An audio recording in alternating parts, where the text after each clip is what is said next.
Bonjour et bienvenue sur notre nouveau podcast, Les Belles Histoires.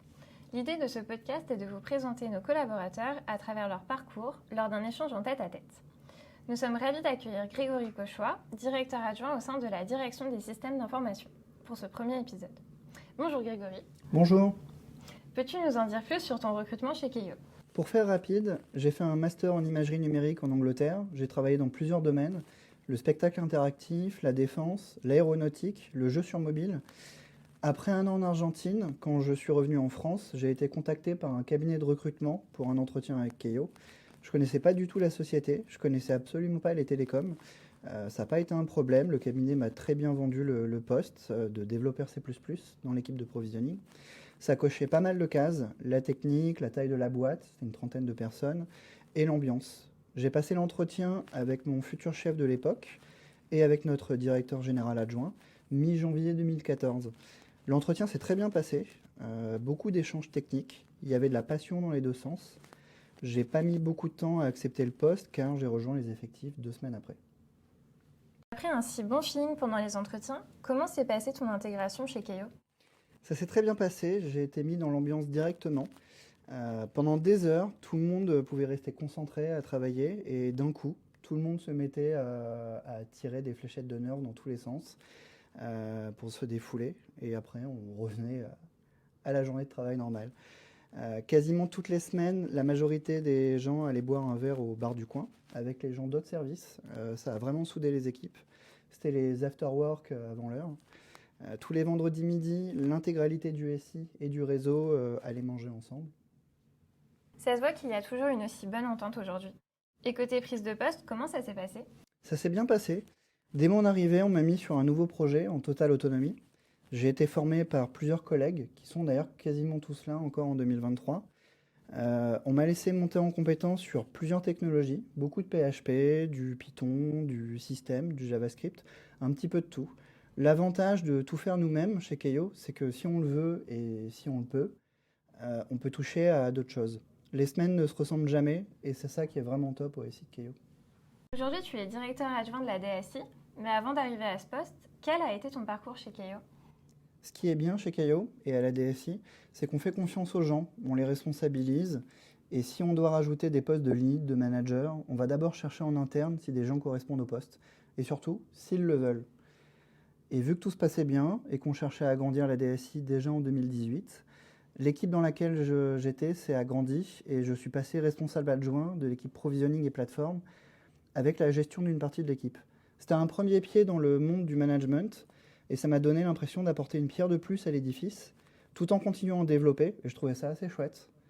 Tellement chouette que je suis passé responsable de cette équipe en 2020, et l'équipe s'est agrandie en 2021 avec l'intégration de l'équipe système. Ces changements, plus le rachat en 2019 par Bouygues Télécom Entreprises, la croissance associée, c'était vraiment du challenge, mais je ne me suis jamais senti seul, la direction et les RH m'ont accompagné. J'ai eu, comme tous les nouveaux managers de l'époque, des formations. Ces formations étaient faites avec d'autres managers de Keio, ce qui était vraiment top. Avoir les bonnes clés pour manager, mais aussi voir qu'on partage les mêmes interrogations entre managers, qu'on a parfois les mêmes problèmes, qu'on ne les règle pas toujours de la même manière. C'est l'humain avant tout. Ça permet également de se sentir moins seul, d'être rassuré. Un élément hyper important dans cet accompagnement, on m'a toujours fait comprendre qu'être manager n'était pas une finalité. On ne pousse pas les gens à être manager sans raison. Tout le monde n'est pas fait pour être manager, et c'est tant mieux.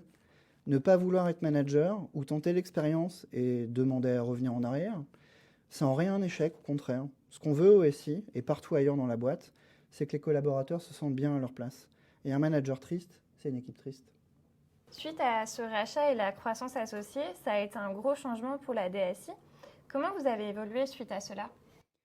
Malgré la croissance de la boîte, on n'a jamais subi de réorganisation majeure, plutôt des renforcements, des nouveaux postes, des nouveaux services.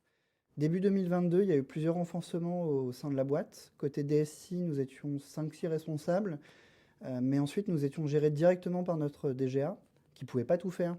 Naturellement, il a fallu rajouter un poste intermédiaire. La direction m'a fait confiance et m'a proposé le poste de directeur adjoint de la DSI.